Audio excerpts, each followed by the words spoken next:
You're on the internet. You see all these influencers with these shredded tea looking snatched waist bodies. How do they do it? How do they get there?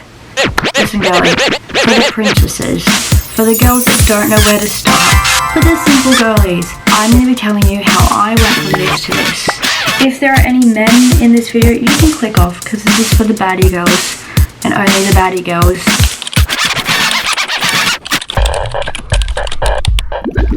There is so much propaganda out there in so many different ways of people convincing people what the right way is to lose fat. I never used to be able to figure out which one was the right one and which one was a scam.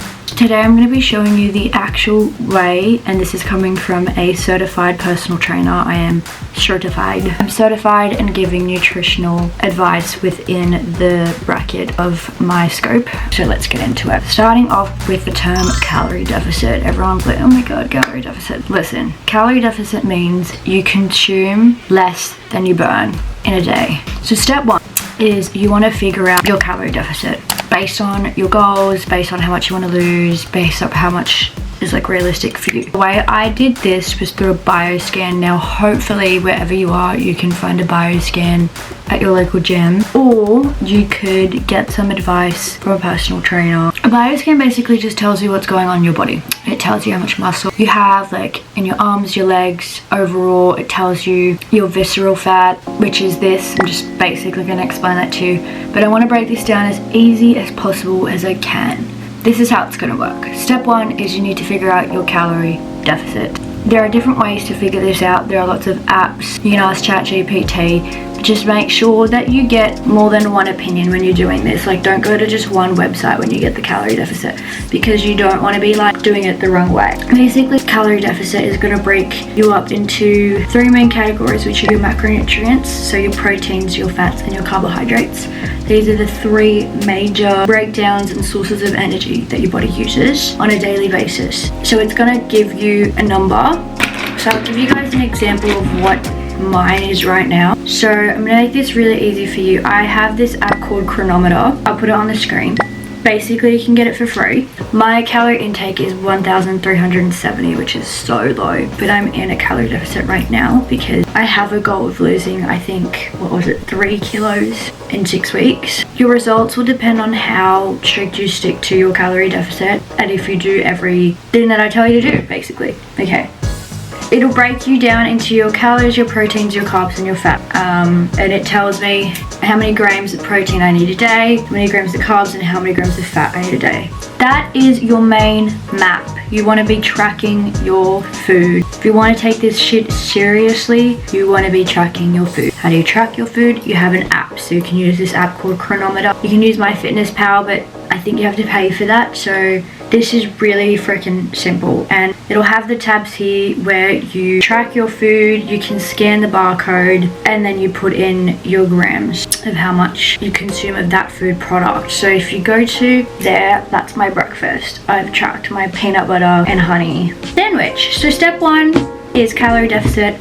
Find an app, track your food. That's for the nutrition, because it really is majority nutrition when it comes to losing fat. The next thing is you want to be doing weight training. Weight training is super important, because when you're losing fat or you're losing weight, if you don't consume the right amount of protein and train heavy, or at least close to heavy, you're going to start losing muscle as well, and we don't want that. We want to maintain as much as we can the muscle while we're in a calorie deficit. So you want to be training at least 3 times a week, and when you train, you want to get in a solid workout. Now, I'm not here to tell you train super heavy, because me in the gym, I train probably on a 7 out of 10, and then maybe on a good day I'll train an 8.5 out of 10 in terms of how difficult. So I'm a bit of a princess, but you just want to be feeling at the end of the workout that you like worked out. And then you want to be doing at least 30 minutes of cardio at least 3 to 4 times in the week. So whether that's walking at like a high fast pace or just like walking in general,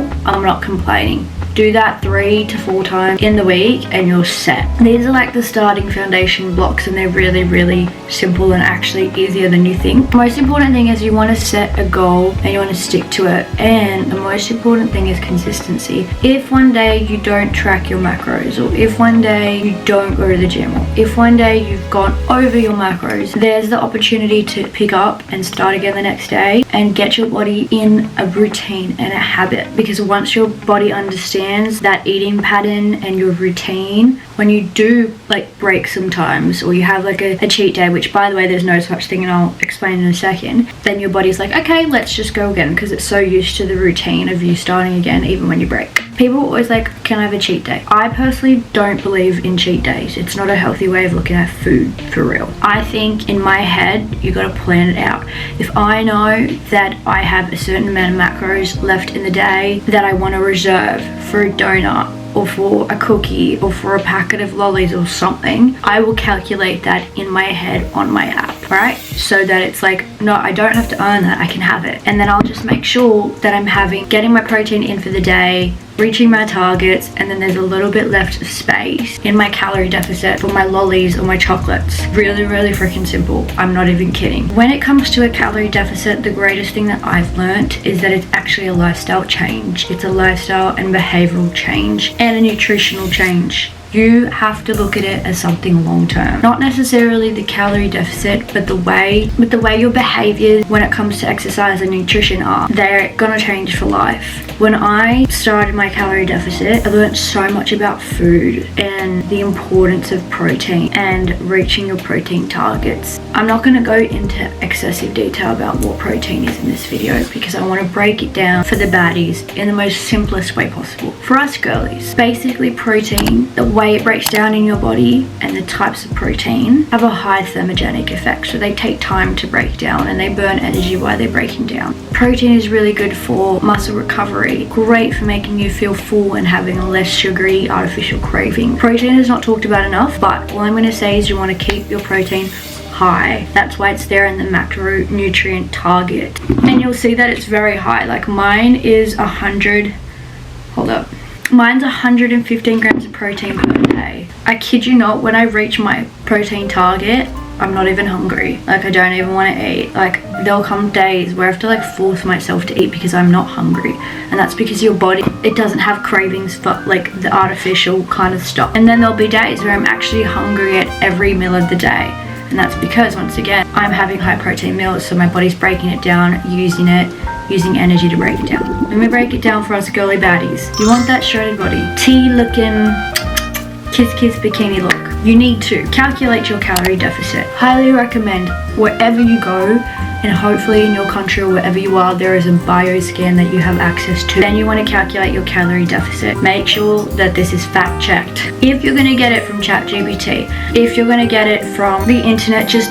make sure that you check a couple of websites to get an accurate estimate. Number 2 is you're going to want to download an app where you can track your food, track your macronutrients and your calorie intake. You want to be tracking every single day, even if there are bad days. Number 3, you want to be weight training heavy or close to heavy at least 3 times a week. Number 4, you want to be doing cardio at least 3 to 4 times a week. Honestly, it would be 4 to 5, but I'm starting you really at the beginning level, okay? Just want to get you into the routine. I'm going to say number 5, make sure that you're hitting your protein targets. Don't keep that protein down when you're tracking. Keep it high, because it's going to keep you feeling full for longer, and it's going to be giving you the muscle recovery that you need and help maintain your muscle while you're in a calorie deficit.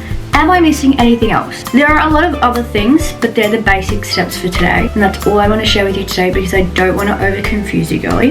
If you have any questions, please caption them down ASAP. I will answer them. Anyways, I love you guys.